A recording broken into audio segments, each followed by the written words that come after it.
Wow, yeah, it's quite an honor to talk to you. It's wow, I can't believe this is happening right now, actually. I I actually just didn't click the record button until now. I completely forgot it's supposed to be clicked, but oh, yeah, never mind.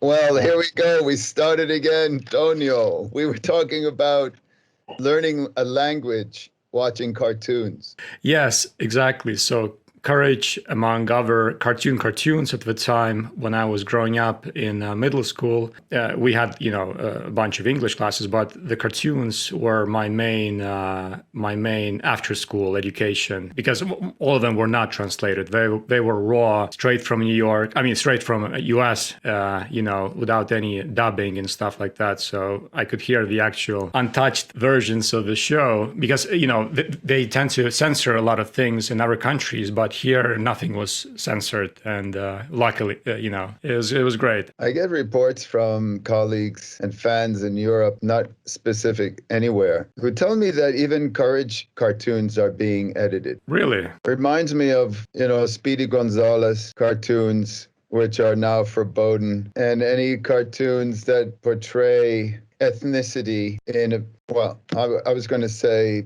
qualify it with humor, because it's all humor. They're all those beautiful, funny cartoons. All of those have been, sequestered into oblivion. We're not permitted to see them. Yes, I've heard. Too offensive? Well, the thing is, life is offensive. Life is offensive. Look at decay. That's offensive. DK? Yeah, the decay of objects, especially organic objects, things growing on life, things growing on death. So decay is a kind of, for me, an insult, a reminder of my death. So how do we avoid decay? You can't. We are decaying, even in this conversation, this interview, by existing, by moving forward. So the idea of to shield culture from culture doesn't make any sense to me. Unless it's deliberate, then it's the big parental themes of we know best how society should benefit and simply do what we say. That's right? No questions asked, especially if we are stuck in a kind of diminutive self, like a child, against these giants, which are parents, and who control all the power. I mean, really, you are dependent until I don't know how long, 12, 13 years old, we're dependent. Yeah. So this is the situation we're dealing with in terms of the editing of cartoons and the prohibitions to be able to fully realize the extent of our cultures of the past and even our culture today, our contemporary culture today. You were talking to me about the internet. I am really quite impressed with anecdotal evidence that independent filmmakers, with their own sense of cobbling together resources, which could also be a team of artists, and make short, publish them online. And whatever the alchemy is, become enough that you have millions of viewers, right, watching your shorts, and they are monetized. And anecdotal, that this could be a nice source of passive income, but it's not really passive because you're hustling every day making a short. And the technology, right, Tonio, the technology is primed for this. We've got a Cintiq, you got a Harmony, all within the machine, and it communicates within the big machine in which you stream the product. When I was growing up, when I was in school, computers started to come on the scene. CG, what they call three-dimensional. Yes, right? CGI, yeah. Computer-generated imagery. And I thought to myself, oh my goodness, an artist could make a film all by themselves. They won't need a crew if you were independently minded. Now, Dono, you understand that I'm an independent filmmaker. Always have been. Some believe that I am like Elmer J. Fudd, what's it called? I own a mansion and a yacht, which I mean, they have been in the past fortunate creators or filmmakers that have dipped their toes into commercial TV production. I was lucky. I did that. But if you hadn't been aware, my message for TV series is not what the market wants to support. That is sad, yeah. Because of course, with censorship. Especially, I've never stopped making independent films. Even during Courage, I made 3 independent films during the production of Courage. So I was constantly doing it. And this current film I'm working on now, Howl If You Love Me, is a kind of challenge to my psyche. Oh, interesting. Yeah, I kept following your work in progress videos when you animate while talking. Yeah, it's very, very amusing. It's amusing. Well, that's good. I'm glad it's amusing. I try to pass something on. Perhaps I have an inclination of being a teacher of some kind. You definitely do. Oh, but I don't want to be a teacher. I really don't enjoy it. It's a bit of maybe a restricted, slightly type of work, right? It is. Boundaries versus boundaries. I realize that constraints do not work with me, as well as I believe many of us feel this way, artists, filmmakers. Right? We want the world in a very particular way. And some of us who don't get it crack off. Others find ways to push through. Yeah, I mean, also, it's more restricted with specifically with the cancel culture today. I don't want to talk in terms about this. This is a weaponized phrase. It's deliberate. It's intentional. I simply don't use words that are propaganda. All right. Which ones do you prefer to describe the censorship? Any other word in the invented language of humankind. All right. So let's just use censorship for this interview. Well, this is what it is, but that's again a political word that defines an ideology, right? And the ideology, of course, is constraint, not cooperation, not collaboration, constraint. Right. Less of conflict arises among the viewers who watch your, art or product, right? Product, that's my word. I use that when I don't want to be completely polite. I don't have a product. And I tell you why I don't have a product.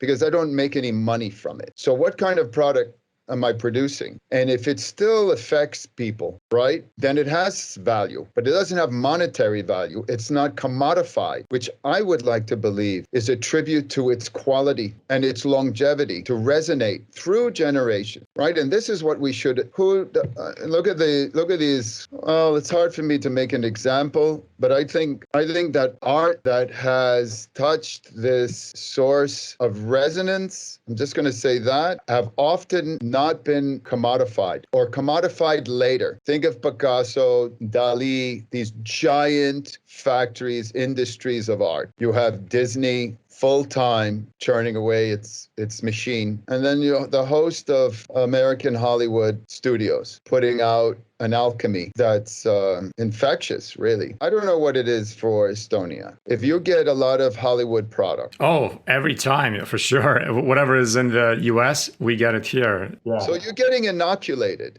in an American ethos, right? And that includes their morality, that includes their ethics and their values. So how does a traditional or just a rooted Estonian make sense of all that? Well, that's an interesting, very interesting question, because a lot of Estonians who are born after the Soviet Union collapsed, me included, we were sort of surrounded. We were like in the ocean of media from the Western world, from the Eastern world. Everything was sort of like around us nonstop. The TV was showing so many things from different nations for the first time in a very long time after Estonia became independent in 1992 or 1. I can't remember anymore.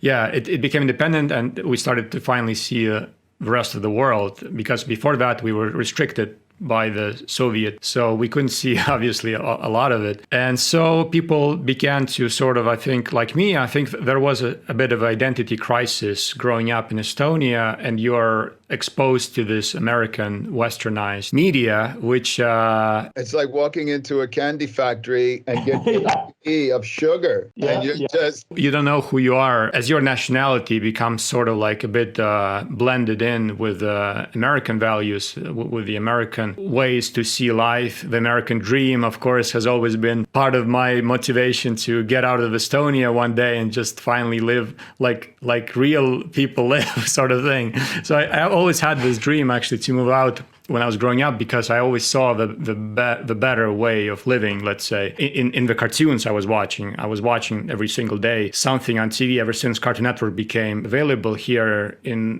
1994, or I think it was 1994 or 3. It was pretty much daily, daily cartoons the whole day. You could watch anything from the classic cartoons to the more modern ones, like Two Stupid Dogs, and the more like the cartoons which came more like original shows after 1995. But before that, we had a whole catalog of Hanna-Barbera, MGM cartoons like Tom and Jerry and Looney Tunes. It was a very, very wonderful time to be a child, because you get so much entertainment kind of like shoved into you, and you are kind of like subconsciously brainwashed, I think, to believe that this is the correct way of life. Because at the time I didn't know much about the identity of Estonia or any other country around me, for that matter. I know a little bit more about Russia, because Russia was still sort of like prevalent in the media after the collapse of the Soviet Union. But other countries around me, I don't remember anything really like that makes me think of that as an identity, in a way, that the culture,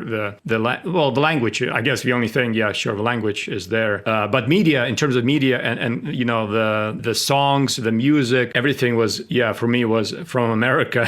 The thing about the Warner Brothers, the classic age of the Hollywood cartoon, 30s to the 50s, pretty much, where I had inherited my vocabulary for cartoon. And at the same time, I was a puppy during the formation of Cartoon Network, when Ted Turner, breaking off the news media with CNN, and he had Turner Television. Yes. He bought Hanna-Barbera, and I did The Chicken from Outer Space with Hanna-Barbera funding. That's Fred Seibert. And Fred Seibert, who doesn't know of Fred Seibert? So I was very lucky to encounter him when I was a little pup. It's funny you say pup, and and the cartoon you were making about the dog, like pun intended. I had been developing with Cartoon Network 2 or 3 years ago to create a prequel of Courage.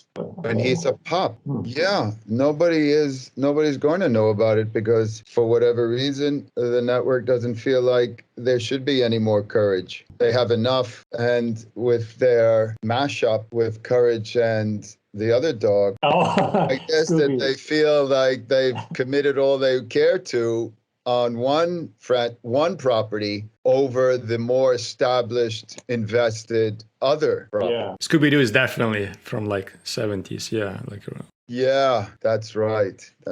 So the one thing I wanted to note on your thoughts about identity and cartoons. The reason I brought up the Golden Age, and even to some extent the What a Cartoon series, is freedom within the worlds of those cartoons. A spontaneous reaction from the characters, uninhibited, apparently without a sense of limitations. You could almost imagine that they were hyper-real mental states.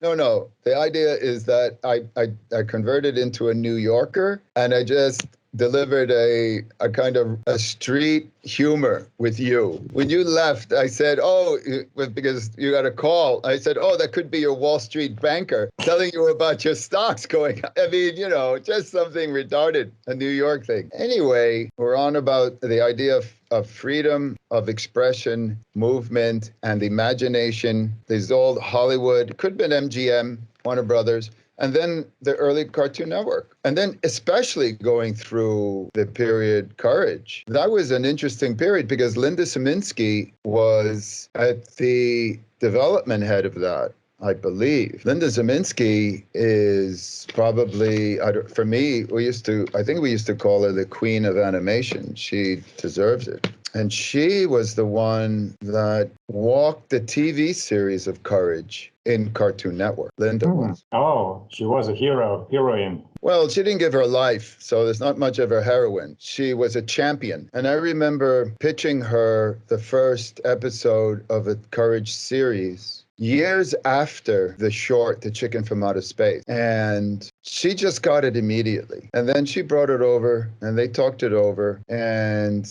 I was very lucky, and maybe I had more allies. And we we were given a green light. It was just a dream come true, really. So that's Well, No, I said that was like a history, yeah, like a milestone. it's an origins.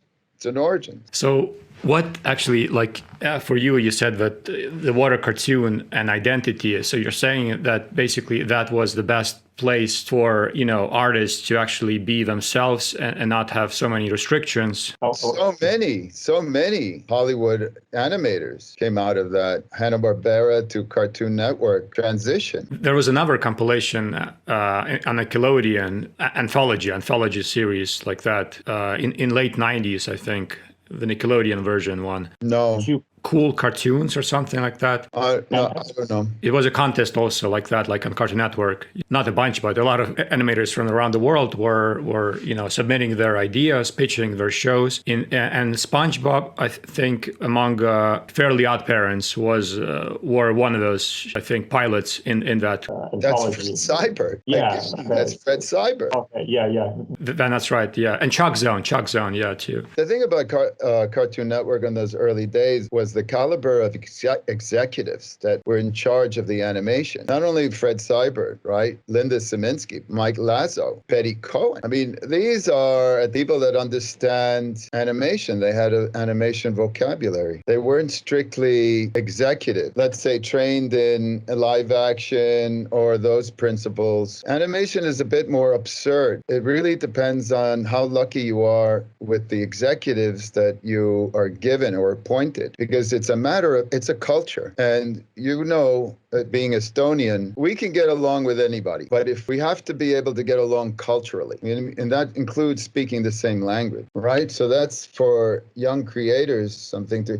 But what does it matter? I mean, the whole thing is just kind of, useless. You go to a TV series, they're going to assign you an executive. It's something that we have to learn to adjust to. And I learned this the hard way because I myself was given an executive that was later, the network just called, we had a personality conflict. And because of that personality conflict, I lost an opportunity to have a show. There's not a lot of opportunities, I don't think. I mean, of course, I was in political. Political is a kind of tact on how to express demurs with people that have influence over your life. So these executives. And I was a filmmaker. I was just plowing through things. I reflect now on perhaps I could have finessed relationships more.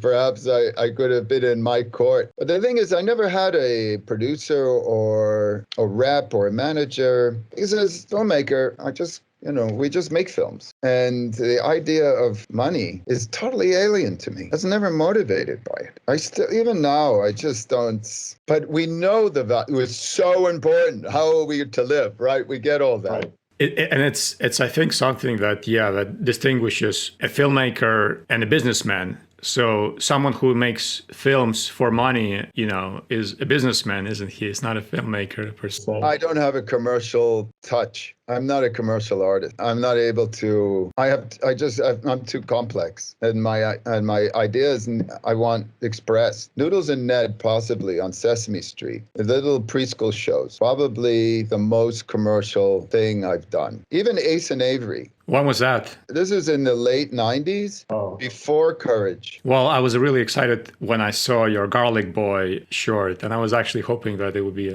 That's Fred Seibert again. That's Fred Seibert's program again. He's an angel investor who come to you and sort of like give you this potential to create your own series. And he did, create so many things with other people, right? So I think Bravest Warriors was the latest. Well, the most popular is The Boy and the Dog. Oh, Adventure Time. Adventure Time. This creator and I were in the same group. I know the deficiencies of Garlic Boy. What was lovely about the experience of producing Garlic Boy with Fred and Nickelodeon was that there wasn't heavy oversight. They just, the artists are going to do what they want to do, and that's the way. But for me, I kind of lost the focus. And I think that what happens is that I was second guessing myself because the desire to sell something started to distort what I do naturally. And I was compromising myself to make a product, really. And at the same time, kind of keep the anarchy. And it didn't work. I missed it. So you could even say Dilworth's late period disasters soon after living in Spain. When was that, living in Spain? Oh, I think I went out in 2007 for 9 years. Oh, for 9 years. Yeah. Wow. Coming back and forth. I mean, just da-da-da-da-da-da-da. And it was lovely. It was great. I got to work with Disney London and met some lovely people and lived a lovely life and was creative, made a couple of films. What more can we expect from life to live a rich and rewarding one? Yeah, this reminds me of Richard Williams, who also...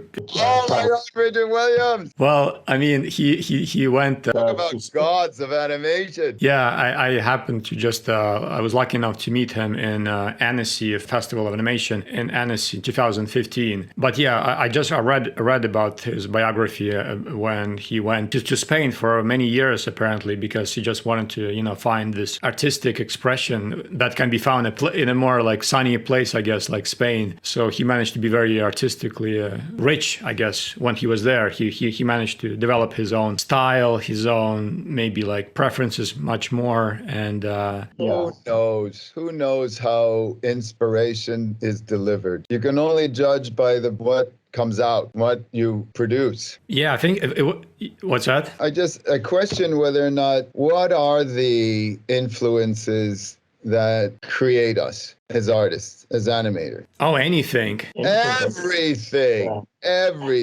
The idea that Richard Williams traveled, that in itself is exposing yourself. That's why I love film festivals. That's why I made short films, so I could travel and see the world and to meet beautiful people like you in strange places like Estonia, which I've been and I love, and get that nourishment. For me, it just helped my animation in a psychic way, just to make myself feel one with the universe of this animation world. Yeah, and this current global drama now that's been made from policies where that's been taken away. There's no spontaneous travel to film festivals and drinking and laughing and arguing and debating cinema and all the addendum activities of travel at the film festival. Meeting new people, even if you're so oriented romance, but to sit side by side in the dark and look at these beautiful pieces of art that were designed for a monster screen, not a little I mean, what? This deserves its own design. I think if we're going to produce for the internet, this is my point of view, it has to be, really designed for this tiny little window. And maybe there's a metaphor that can be created in the concept. I've been thinking about it recently because I can't, funding Howl If You Love Me has been a real problem. And as filmmakers, I never sat down and did a real budget. I would just take commercial money, right? I would have to do the commercial work. And then I would take that money and make my films. Yeah, that's what people do, yeah. Yeah, that's what people do. But my recent experience, it's that it's too much. Howl was conceived impractically because the style in which I want to do it's greater than the resources I've been able to collect, right? And then there's the expenses of living ourselves. How do we don't have our own private bills and debts and helping family out, and we have to eat and pay rent. I mean, all of that's in a budget to make a film, right? So it'd be like, John, shut up already and get some real work like the rest of us.